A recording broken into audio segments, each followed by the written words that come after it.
gbogbo ẹ̀yin tẹ́ ń pè mí pé tó ṣẹlẹ̀ l'Ógùn State Yorubawuyi Ọ̀ṣunwuyi Ifáwuyi Ògúnwuyi ó dá sí kí lẹ fẹ́ kí n sọ kí lẹ fẹ́ kí n sọ ọmọ Yorùbá a ní ẹ jí ẹ má sùn àmọ́ ẹ ti sùn àròkò ni wọ́n pa fún yín ó ní bẹ́yìn ṣe ń rí ó ní bẹ́mi ṣe ń wò kò jọra wọn ó yàtọ̀ oníkálukú ló ní right sí opinion tiẹ̀ ṣùgbọ́n tó pé wọ́n ti fi ẹ̀sìn brainwash wá nílẹ̀ Yorùbá ní kò jẹ́ kẹ́ ẹ rí bí èmi ṣe ń rí èkì sáré já yín sí ẹ̀yin tẹ́ ń pè mí nípa tó ṣẹlẹ̀ ní Ogun State mi ò lẹ́ẹ̀gbọ́n o ṣùgbọ́n ọgbọ́n ọmọdé tèmi mo fẹ́ fi wá rán yín létí nǹkan kan ẹ̀yin ò rántí June 5 ni June 5 ni wọ́n lọ pa wọ́n ní Ìgàngán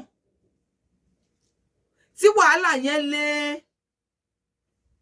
after 2 years June 5 ni wọ́n lọ sí Ọ̀wọ̀ last year 2022 ni wọ́n lọ pa wọ́n lẹ́yìn ọdún méjì ẹ̀yin lè má rí bẹ́mi ṣe ń rí o because jọ̀wọ́ tí mo bọ́ta tí mo ń pariwo ẹni kíní kan mo ráwọn míì tí wọ́n ń bú mi tọ́jọ́ ọmọ Yorùbá ẹ̀yin ò wá wò dáadáa wípé July 1st ni wọ́n lọ sí olóyè Sunday Igboho tí wọ́n lọ pààyàn níbẹ̀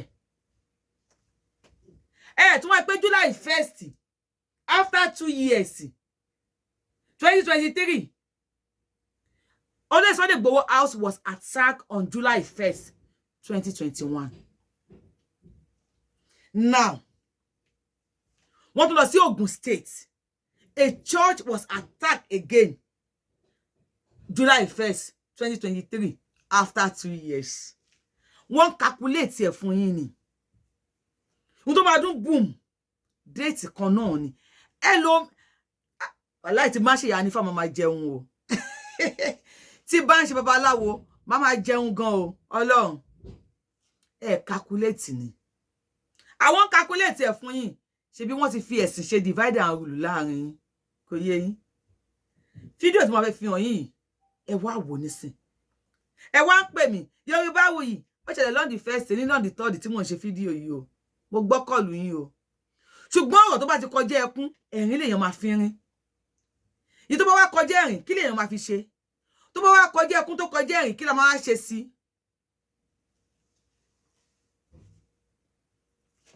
tí ata bá pààyàn lórí wọ́n á ní kó mú mi sí tí omi bá wá pààyàn lórí kí la máa mú sí ṣe máa mú ata sí ni Yorùbá ní ẹ jí ẹ má sùn Nigeria is not working and kò lè work àwọn people yóò lè relent mo sọ fún yín now àbábọ́lá abẹ́ẹ̀dì ti wúrí wọlé o kí ojú ẹ ti já imú ẹ ti já etí tí ẹ ti já nísìn ẹ wo fídíò yẹn ẹ bá wa tẹ fídíò ẹ play o church lẹ ń wò lọ church lẹ ń wò lọ Ogun State yẹn. Every time passing the church, you give, go and know.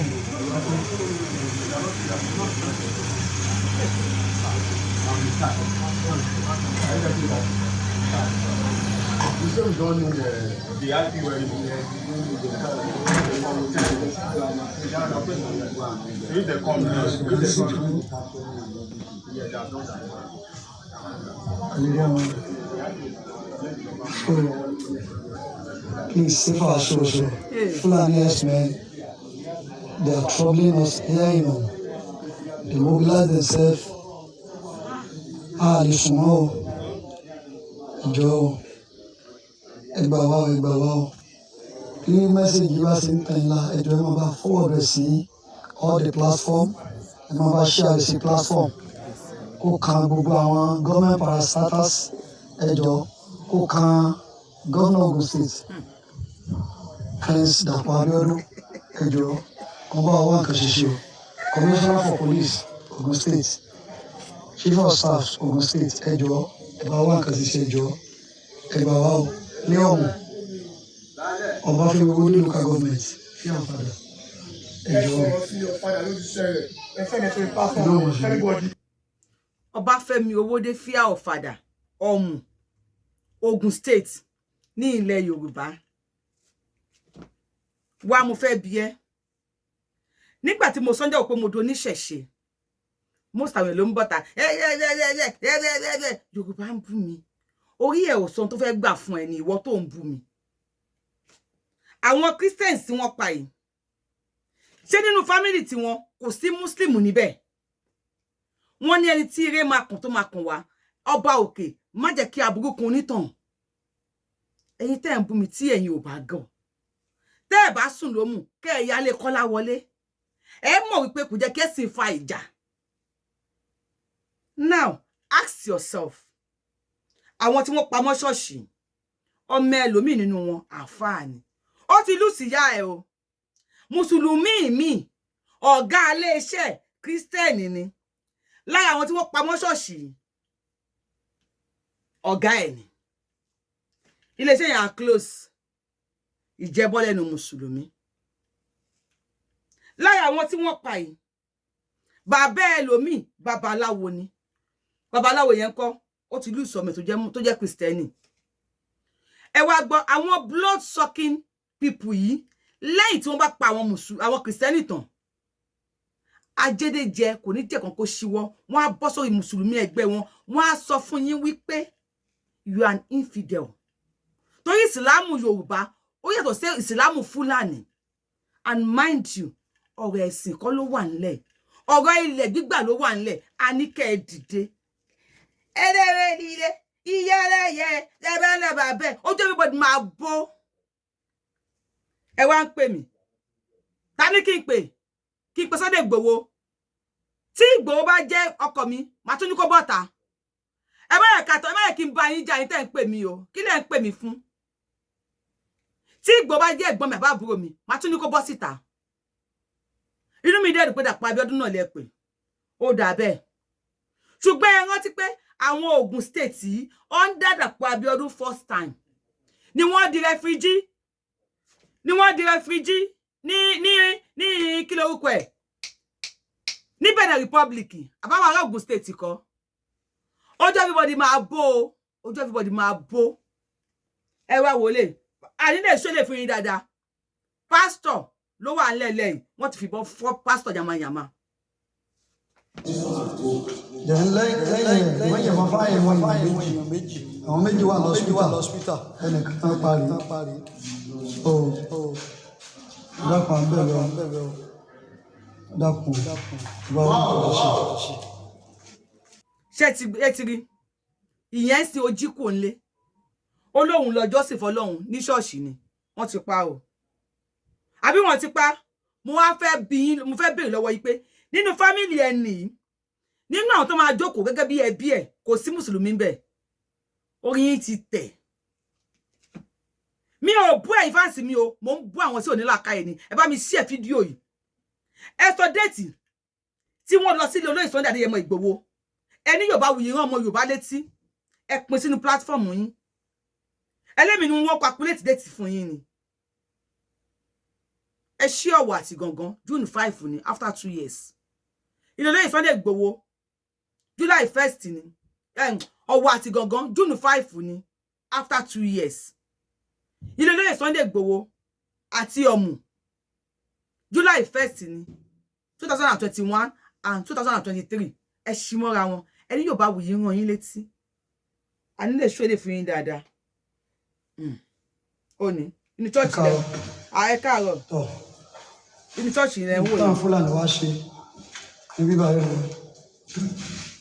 wọn wá ọjà gbogbo bí ẹwù bullet lára lẹ so bullet ní ìdí bullet lẹ ń wò so pastor tí wọ́n parí ní bíbá ẹ jọ̀wọ́ ìgbà tí wọ́n lọ ibi ọ̀nà ọ̀dọ́ àṣìwọ̀lówó yẹn náà gbà lọ so dákun bá wá solution sí.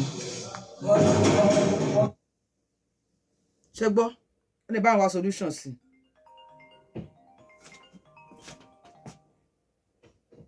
Ta ló ń pè mí wọ́n ní kẹ́ bá wá solution sí ṣé ń gbọ́ wọ́n ní ẹ dákun ẹ bá wá solution sí. Now listen.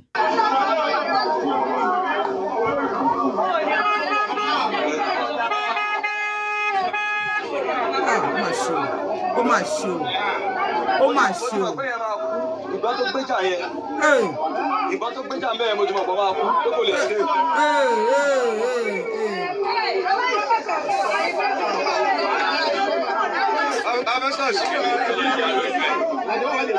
ẹ má ṣe ojú àwọn ọdẹ ṣe ojú ẹ wọ́n lè ṣe.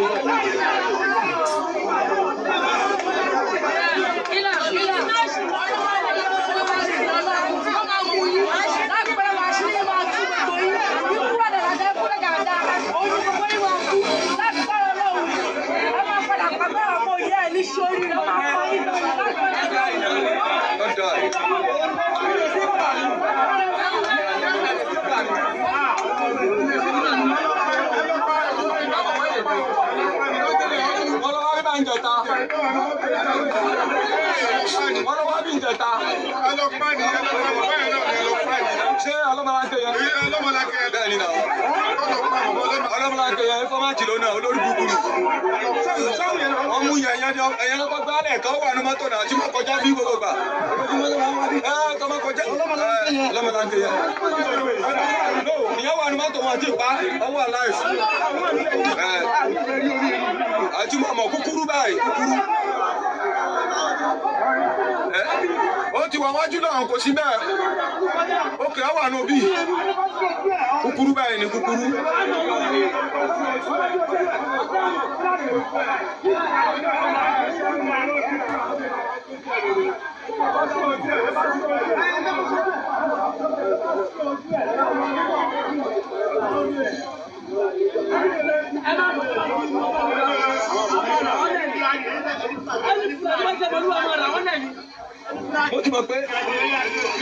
Mo ti mọ̀ pé ìbọn tó gbéjà yẹn eléyìí kọ́ máa kú sínú igbó yẹn. Ìbọn yẹn padàn. Ní dábàá ń lọ bí Sẹ́rí First State. Níbi abúlé òní yẹn, Sẹ́rí First State. Ẹ̀ṣọ́ àkọ́kọ́ àwọn ọ̀dẹ̀ kábọ̀ mọ́ lọ. Ìbọn yẹn ló pọ̀ kábọ̀ mọ́ lọ́wọ́ rà. Lábàá pé mo ti kọ́wọ́ tó débì wọn ọ̀pẹ́rẹ́tì bẹ́ẹ̀ náà.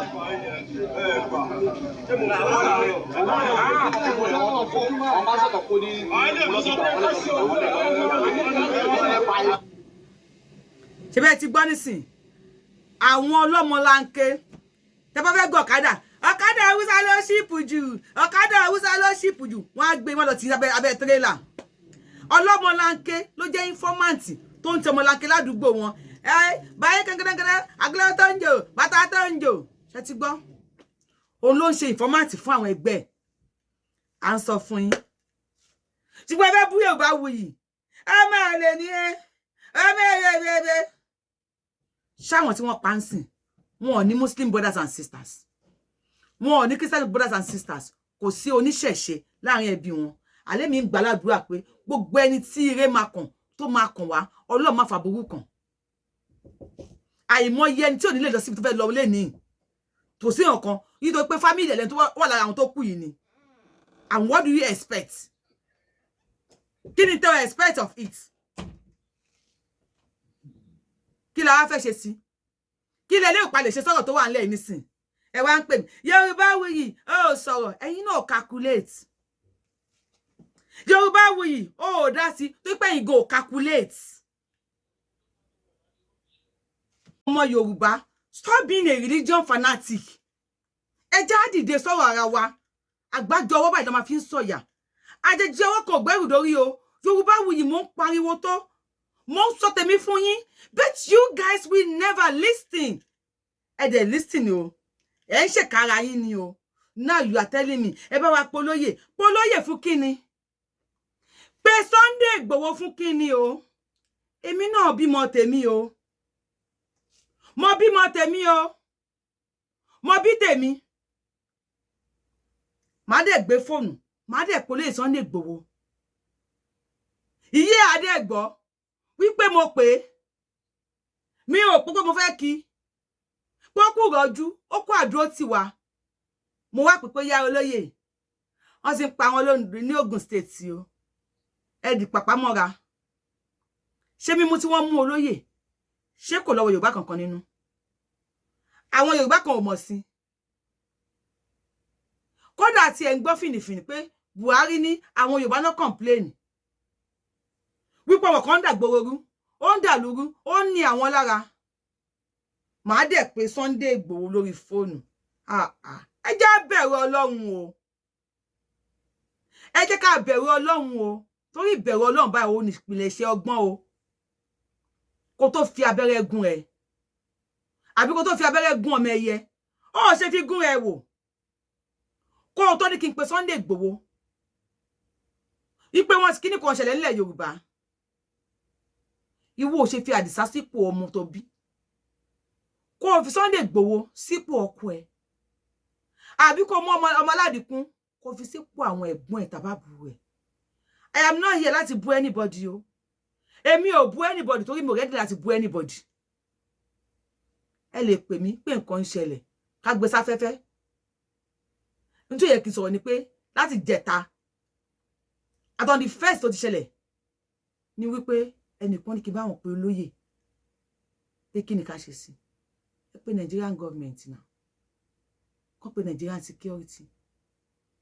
Àdúrà àwọn battalion tó lọ sílé Sunday Igboho ńjọ́ yẹn. Kọ́kọ́ wọn lọ síbẹ̀. Káwọn battalion yẹn kan ṣí gangan. Kọ́n lọ bẹ́ẹ̀. Àbí kí lẹ fẹ́ kí n ṣe? Ẹ dẹ̀ ṣàánú ajé. Ẹ ṣàánú àwọn tó bí èmi náà. Àní ẹ má mú information wá. Àmọ́ ẹ má ràn wá ṣe dé tòrótòrò. Ẹ má ràn mí níṣẹ́ bó lè kú okú o. Èmi náà láwọn tèmi o. Mo láwọn ọ̀ràn mi. Mo ní mọ̀lẹ́bí, mo ní family. Ẹ ní dààmú o. Ẹ ní ṣe àgbákò. Ẹ wò. Ọlọ́run aṣọ́ wa. I don't want to say much about this. Ọlọ́run aṣá ni gbogbo wa. Yorubawuyi lèmi ń jẹ́. Yorubawuyi lórúkọ mi. Ẹ̀yin náà ti mọ̀ mí. The one and only Akalole of Yoruba land. Adá wọn tí ò pé méjì nílẹ̀ Yorùbá. Bó ṣe rí nìyẹn. Bó dẹ̀ ṣe máa jẹ́ nìyẹn. Ọlọ́run aṣàánú wa. Ọlọ́run á fi ìṣọ́ àtààbò ẹ̀ tó wúwo jẹ wurin lọ. Ẹ á fi ìṣọ́ gbogbo wa. Ẹ ṣáà máa ṣàdúrà. Àní ẹ̀yin oníṣọ́ọ̀ṣì náà. Ẹ̀yin oníṣọ́ọ̀ṣì. Ẹ dẹ̀ ṣe pẹ̀lẹ́pẹ̀lẹ́. Èwo ni night vigil ọ̀ràn tẹ́ ń ṣe? Èwo la ṣe kú dórógbó night vigil? Tí ìlú bá da ẹ̀ ní ṣe vigil. Wàláì, tí ìlú bá da ẹ̀ ní ṣàìsùn. Àjọ tó ti wá ṣẹlẹ̀ báyìí nísìn. Redeem Church ló ti ṣẹlẹ̀ o. Pastor Redeem Church kankan. Wọn ò tí give press statement. Pé báyìí ṣẹlẹ̀ nínú church àwọn. Àbẹ́yìn ti gbọ́. Tẹ́ bá ti gbọ́ bá mi kọ sí comment section. Ẹ jẹ́ kí n mọ̀ pé wọ́n ti give statement. Wọ́n ti sọ̀rọ̀ nípa tó ṣẹlẹ̀ ní Redeem. Ọ̀wọ̀ ó ti fẹ́ jọra wọn. Ní Redeem Church. Èní ni 3rd of July o. On the first 3 a.m. lóru ló ti ṣẹlẹ̀. The scene àti gbọ́ press statement. Èmi ò ní ẹ má ṣẹ̀sìn. Ẹ ṣe Ìsìlámù, ẹ ṣe Christianity, ẹ ṣe ṣẹ̀ṣẹ̀. Ẹni tó dẹ̀ fẹ́ ṣẹ̀sìn náà kó dúró jẹ́. Ṣùgbọ́n ẹ jẹ́ ká mọ̀ wípé humanity comes first. Ọ̀kan. Humanity. Ọ̀kan ni èèyàn. Èèyàn ẹyọ̀kan ni èèyàn. Ohun tó máa ṣe fún mi tó máa dùn mí. Kí má ṣe fún ẹlòmíì. That is just what I am here for. Kò sí nǹkan tó kàn mí. Èèyàn bá ṣe Kírísítẹ́nì, èèyàn bá ṣe Mùsùlùmí, èèyàn bá ṣe oníṣẹ̀ṣe, èèyàn bá máa ṣe anything. Oyún wèrè ni kò ná mi ní kólóbó. Ṣùgbọ́n ẹ jẹ́ ká mọ̀ tá à ń ṣe o. Ẹ jẹ́ ká jí ká má sùn o. Yorùbá, mi ò rí jù bẹ́ẹ̀ yẹn lọ. Thank you for watching. I love you as I always say. Mo nífẹ̀ẹ́ yín. Thank you. Bye.